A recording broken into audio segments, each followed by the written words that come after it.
নমস্কার বন্ধুরা, মনীষা রান্নাঘরে সবাইকে স্বাগত। প্রতিদিনের মতো চলে এলাম আবার একটা রেসিপি নিয়ে। আজকে কিন্তু ভীষণই হেলদি এবং টেস্টি একটা টিফিন রেসিপি আমি শেয়ার করছি। আশা করি আপনাদের বেশ ভালো লাগবে। এই রেসিপিটা কিন্তু বানানো খুবই সহজ আর খেতে লাগে অসাধারণ। এটা কিন্তু এক বাটি সুজি আর এখানে ডিম দিয়ে তৈরি হয়ে যায় দারুণ টেস্টি এবং হেলদি টিফিন, যেটা কিন্তু বাচ্চাদের টিফিন বক্সে দিলে বাচ্চারা খুবই তৃপ্তি করে খাবে। এমনকি বড়দের অফিস লাঞ্চ বক্সেও দারুণ লাগে। তো বন্ধুরা চলুন এখন আমি রেসিপিটা শুরু করি আর দেখে নেওয়া যাক এই রেসিপির জন্য আমার কি কি উপকরণ লাগে। তো বন্ধুরা এখানে আমি প্রথমে নিয়েছি, দেখুন এই রকম মাঝারি সাইজের একটা বাটিতে 1 বাটি পরিমাণে সুজি। আর এখানে এই বাটির 3 ভাগের 1 ভাগ নিয়েছি টক দই, একেবারে ফ্রেশ দইটাই আমি নিয়েছি। এবার ওই বাটির 1 বাটি পরিমাণে আমি দিয়ে দিচ্ছি জল। এবার আমি জলটা দিয়ে বেশ ভালোভাবে সুজি আর দইটাকে মিশিয়ে নেব। এখানে কিন্তু আর বেশি জলের প্রয়োজন হবে না। তো এইভাবে বেশ সুন্দরভাবে মিশিয়ে নিতে হবে। তো দেখুন বন্ধুরা, এখানে কিন্তু সুজি আর টক দই দিয়ে দারুণ টেস্টি একটা টিফিন বানাবো। আপনারা কিন্তু যে কেউ একবার দেখার পরে খুব সহজেই বানিয়ে নিতে পারবেন। ঢাকনা দিয়ে এখানে আমি 5 মিনিট রেস্টে রেখে দিয়েছি। তো 5 মিনিট পরে ফিরে এলাম। এবার আমি দেখিয়ে দিচ্ছি সুজিটা কিন্তু আগের তুলনায় অনেকটা ফুলে পরিমাণে দ্বিগুণ হয়ে গেছে। তো দেখুন বন্ধুরা, সুজিটা কিন্তু জলটা টেনে নিয়েছে। এবার আমি এটা বেশ ভালোভাবে একটা পেস্ট তৈরি করে নেব, একেবারে মিহি পেস্ট করে নেব। তার জন্য মিক্সিং জারের মধ্যে আমি দিয়ে দিচ্ছি। তো এরপরে আমি কিন্তু এর একটা মিহি পেস্ট করে নিলাম আর দেখেই বুঝতে পাচ্ছেন পেস্টটা আমার রেডি হয়ে গেল। এখন আমি ওই মিক্সিং বোলের মধ্যেই নিয়ে নিচ্ছি। এর ঘনত্বটা দেখুন বন্ধুরা, এই ঘনত্বে কিন্তু রাখতে হবে। তবে যদি আমার জলের প্রয়োজন হয় পরে কিন্তু আমি একটু জল দেব। এখন আমি ওই মিক্সিং জারটা ধুয়ে অল্প পরিমাণে জল দিয়ে দিলাম। এবার জলটা দিয়েও বেশ ভালোভাবে মিশিয়ে নিতে হবে। ভীষণই হেলদিভাবে এই টিফিনটা বানাচ্ছি, আপনারাও চেষ্টা করবেন শুধুমাত্র সুজি আর টক দই দিয়ে বানাতে। এখানে কিন্তু কোনো রকমের ময়দা কিংবা আর আটা চালের গুঁড়ো আমি দিচ্ছি না, শুধুমাত্র সুজি দিয়েই বানাচ্ছি। এবার দেখুন এখানে আমি দিয়ে দিচ্ছি স্বাদ অনুসারে লবণ আর দিয়ে দিচ্ছি দেখুন হাফ চামচ পরিমাণে গোটা সাদা জিরে। এবার আমি লবণ আর জিরেটা দিয়ে একই রকমভাবে, তো দেখুন এইভাবে একই রকমভাবে আমি মিশিয়ে নিচ্ছি। সব থেকে বড় কথা হচ্ছে এখানে কিন্তু কোনো উপকরণ বাইরে থেকে কেনার প্রয়োজন পড়ে না। বাড়িতেই যেগুলো থাকে সেগুলো দিয়ে কিন্তু খুব সহজেই একটা হেলদি টিফিন তৈরি হয়ে যায়। এটা কিন্তু বাচ্চা বড় সবার জন্য কিন্তু বেশি উপযুক্ত। তো বন্ধুরা দেখুন এইভাবে চামচে একটা দাগ টেনে দেখিয়ে দিচ্ছি। ব্যাটারটা কিন্তু এইভাবেই থাকবে, চামচের গা বেয়ে কিন্তু ব্যাটারটা গড়িয়ে যাচ্ছে না। এদিকে দেখুন আমি সুজির এই ব্যাটারটা সাইড করে রেখে দিয়েছি। এবার একটা বোলের মধ্যে একটা আমি ডিম দিলাম ফাটিয়ে। আর এখানে আমি সুজির পরিমাণ অনুযায়ী একটা ডিম নিয়েছি। আপনার যদি সুজির পরিমাণটা একটু বেশি থাকে তাহলে ডিমের পরিমাণটা বাড়িয়ে নেবেন।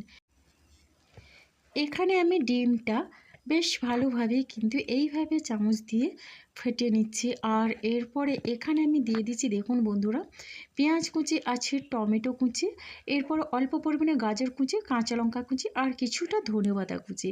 এখন কিন্তু আমি এখানে সবগুলোই দিয়ে দিচ্ছি। এবার আমি এটা বেশ ভালোভাবে মিশিয়ে নিচ্ছি। আর এইগুলো দিয়ে কিন্তু এই টিফিনটা বানালে দারুণ লাগে খেতে। আর দেখুন বন্ধুরা এখানে কিন্তু এই ডিমের সঙ্গে কোনো রকমের কোনো মশলার প্রয়োজন হবে না। তো এখানে আমি শুধুমাত্র দিয়ে দিচ্ছি স্বাদ অনুসারে লবণ।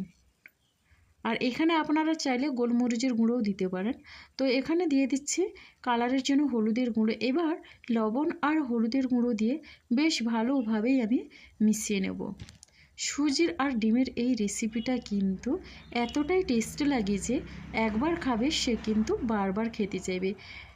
মোট কথা এটা হচ্ছে খুবই অল্প সময়ের মধ্যে তৈরি হয়ে যায়। তো দেখুন এখন কিন্তু সব কিছু রেডি করে নিয়ে গ্যাসে একটা তাওয়া বসিয়ে দিয়ে এখানে ছোটো চামচের 1 চামচ পরিমাণে তেল দিয়ে দিলাম।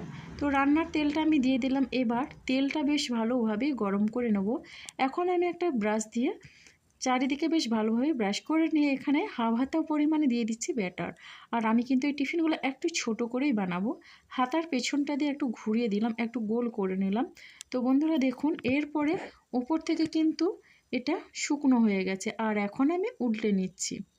অল্প তেল দিয়ে কিন্তু এই টিফিনটা হয়ে যায়। যারা একেবারে তেল পছন্দ করেন না, এই টিফিনটা খুব সহজেই বানিয়ে খেতে পারেন, ভীষণই হেলদি।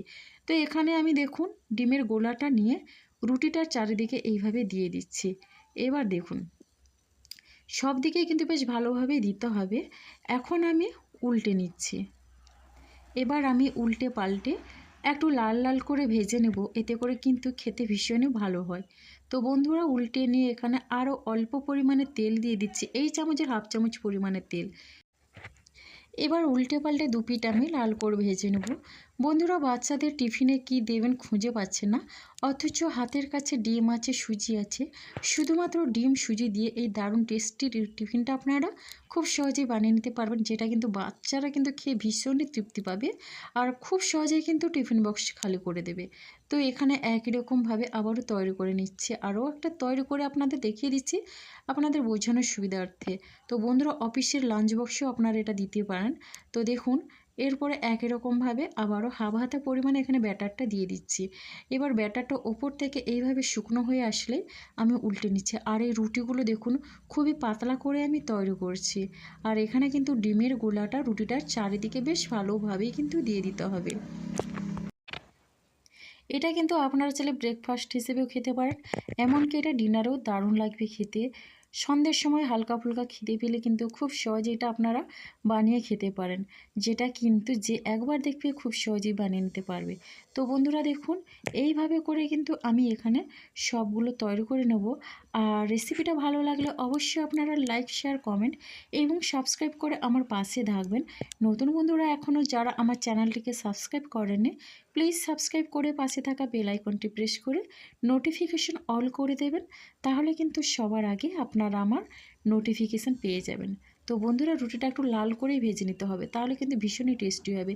তো এখন কিন্তু সবগুলো আমার রেডি হয়ে গেল, পরিবেশনের জন্য একেবারে আমার রেডি। তো কেমন হয়েছে দেখেই অবশ্যই কমেন্ট করবেন। আর এটা দেখতে যতটা সুন্দর হয়েছে খেতেও কিন্তু অসাধারণ হয়েছে। তো একটা খেলে কিন্তু অনেকক্ষণ ধরে এটা পেট ভর্তি থাকে, আর এটা খাওয়ার জন্য কিন্তু কোনো রকমের কোনো সবজির প্রয়োজন হয় না। এটা কিন্তু শুধু মুখেও খাওয়া যেতে পারে, আর একটা সস হলেই তো জমে যাবে। তো বন্ধুরা দেখুন এখানে কিন্তু আমার রেডি হয়ে গেল, আর আমি দেখিয়ে দিচ্ছি এগুলো কিন্তু কতটা লোভনীয় হয়েছে, দুই সাইড দেখেই বুঝতে পারছেন। আর এই সসের সঙ্গে কিন্তু অসাধারণ লাগবে খেতে। প্রত্যেকটা কিন্তু খুবই সুন্দর হয়েছে। আর কেমন লাগলো অবশ্যই কমেন্ট করতে ভুলবেন না। আপনাদের একটা মিষ্টি কমেন্ট কিন্তু আমাকে অনেকটা উৎসাহ দেয় নতুন নতুন রেসিপি বানানোর জন্য। তো বন্ধুরা আজকের রেসিপিটা আমার এই পর্যন্ত, আর আগামীকাল আসবো আবারও একটা নতুন রেসিপি নিয়ে। আপনারা সবাই সুস্থ থাকুন, ভালো থাকুন। অসংখ্য ধন্যবাদ আর অনেক অনেক ভালোবাসা রইল।